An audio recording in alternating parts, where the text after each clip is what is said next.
আমাদের পূজার্চনা চ্যানেল থেকে আজকের নিবেদন। মানবিক জীবন যাপনের জন্যে প্রতিনিয়ত নানাবিধ সংকট এবং সংক্রমণ এবং একাধিক বিধিনিষেধের প্রয়োজন হয়ে পড়ে জীবন যাপনের জন্যে, জীবনকে সঞ্চালন করার জন্যে। যেহেতু আমরা গার্হস্থ্য জীবনযাপন করছি, আমাদের এই গার্হস্থ্য জীবনে জন্ম, মৃত্যু, স্পর্শ, বিভিন্ন বিষয়ের সঙ্গে সংযুক্তিকরণ, বিবাহাদি সংস্কার কর্ম, অন্নপ্রাশন, উপনয়ন আদি, এই সমস্ত কিছুই, বিশেষ করে পূজা অর্চনা, যাগযজ্ঞ, সব কিছু সংগঠিত হয়।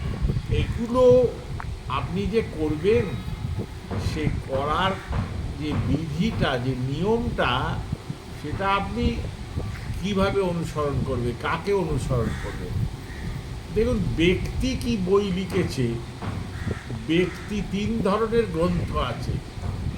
একটা ভগবানের মুখনিসৃত কথা, একটা বিনির্গত গ্রন্থ, একটা হচ্ছে বিনির্গত গ্রন্থ বেদকে বলা হয়, যা ভগবানের নিঃশ্বাস থেকে আপনা আপনি নির্গত হয়েছিল, বিনির্গত গ্রন্থ। একটা কৃত্য গ্রন্থ, একটা স্মৃত্য গ্রন্থ। কৃত্য গ্রন্থ কোনটা? যেটা মানুষ নিজে লিখেছে, তাকে বলে কৃত্য গ্রন্থ। আর বিনির্গত গ্রন্থ তো বললাম, আর একটা কৃত্য স্মৃত্য গ্রন্থ। স্মৃতিশাস্ত্রাদি যে গ্রন্থগুলো আছে, যেমন নারদ পাঞ্চরাত্র, নারদ সূত্রাবলী, যেমন রঘুনন্দন স্মৃতি, এই সমস্ত স্মৃতিগুলো, যেমন নির্ণয় সিন্ধু, কমলাকার ভট্ট নির্ণয় সিন্ধু যে গ্রন্থ, এই গ্রন্থগুলো। কিন্তু এখানে একটা কথা আছে, যে কৃত্য গ্রন্থের ভেতর যে গ্রন্থগুলো মানবের দ্বারা রচিত, যে মানবের মহাপুরুষ দর্শন, এই ভগবান দর্শন ঘটেনি, আমি পুরাণের কথা বলছি না।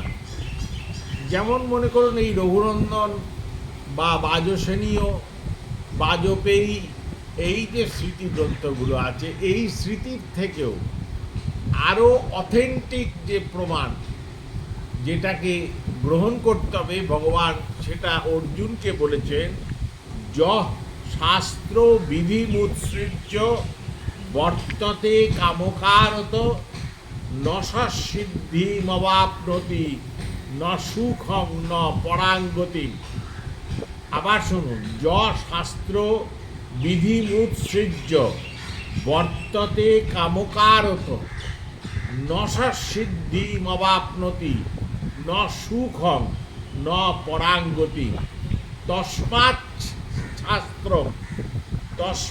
শাস্ত্রম প্রমাণন্তে কার্য ব্যবস্থিত জ্ঞাত্বা শাস্ত্র বিধানোক্ত কর্ম কর্তুর বিধারসি। আবার শুনুন, 16 নম্বর অধ্যায়ের গীতার শ্লোক 23-24 নম্বর। তস্মাৎ শাস্ত্রং প্রমাণন্তে কার্য ব্যবস্থিত জ্ঞাত্বা শাস্ত্র বিধানোক্ত কর্মকর্তুর বিধারসি। অর্থাৎ, যে কর্তব্য আর কোনটা অকর্তব্য, এটা নির্ধারণের জন্যে যে ব্যক্তি শাস্ত্রকে অনুসরণ না করে, সেই ব্যক্তি সিদ্ধিপ্রাপ্তিও হয় না, আর তার ন সুখং ন পরাঙ্গতি, তার সুখ আনন্দ লাভ হয় না, তার পরম গতিও লাভ হয় না।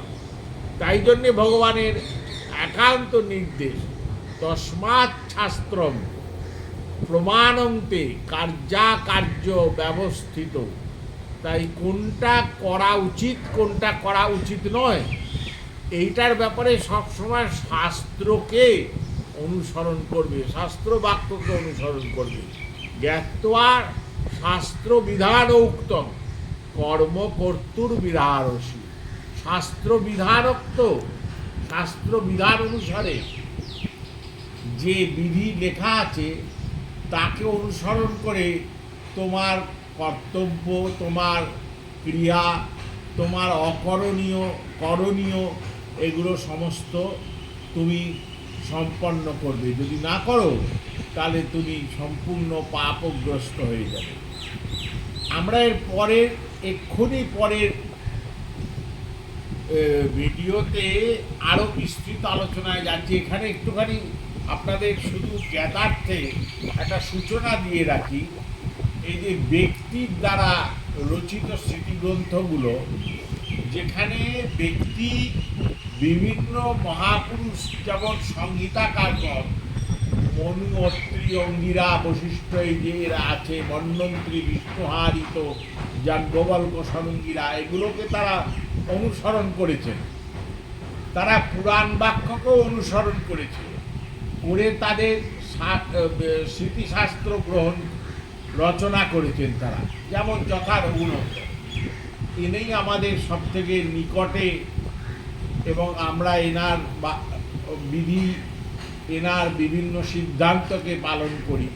কিন্তু মুশকিলটা হচ্ছে কোথায়, যখন এই রঘুনন্দনের স্মৃতির ওপর বাচস্পতি টিকা এসছে, যখন রাধারমণ গোস্বামীর টিকা এসেছে, সেই টিকাটা তো মানুষ নিজের ইচ্ছা এবং নিজস্ব সিদ্ধান্ত, যা দিব্য নয়, মানবিক ইন্দ্রিয় দ্বারা নির্গত সিদ্ধান্তে তারা টিকাগুলো রচনা করেছে। তাই জন্য সেগুলো কতখানি গ্রহণযোগ্য, আর গীতাতে যে শাস্ত্রের কথা বলা হয়েছে সেই শাস্ত্রগুলোই বা কী, এগুলো আমরা বলবো। এই পূজার্চনা চ্যানেল কোনো সাধারণ ওই পূজার আঙুল দেখিয়ে, ফুল দেখিয়ে, কোষাকুষি দেখিয়ে আপনার ওই সাধারণ পূজা অর্চনা করার কতগুলো আদব কায়দা শেখানোর জন্যে এটা তৈরি করা হয়নি বা এটা স্থাপন করা হয়নি। এখানে আপনার কর্ম, কর্তব্য, অকর্তব্য যাতে সম্পূর্ণভাবে শাস্ত্রবিধি অনুসারে চলে এবং সম্পন্ন হয়, সেই চেষ্টাই করা হয়েছে। আমরা পরের ভিডিওতে সেই চেষ্টাই আমরা সম্পন্ন করব। আপনারা অধিক মাত্রায় একে লাইক করুন, সাবস্ক্রাইব করুন, এটাকে শেয়ার করুন, বিভিন্ন জনের কাছে ছড়িয়ে দিন। তাতে আপনাদেরও কল্যাণ হবে, জগতেরও কল্যাণ হবে। জয় গুরু, জয় শ্রী সীতারাম।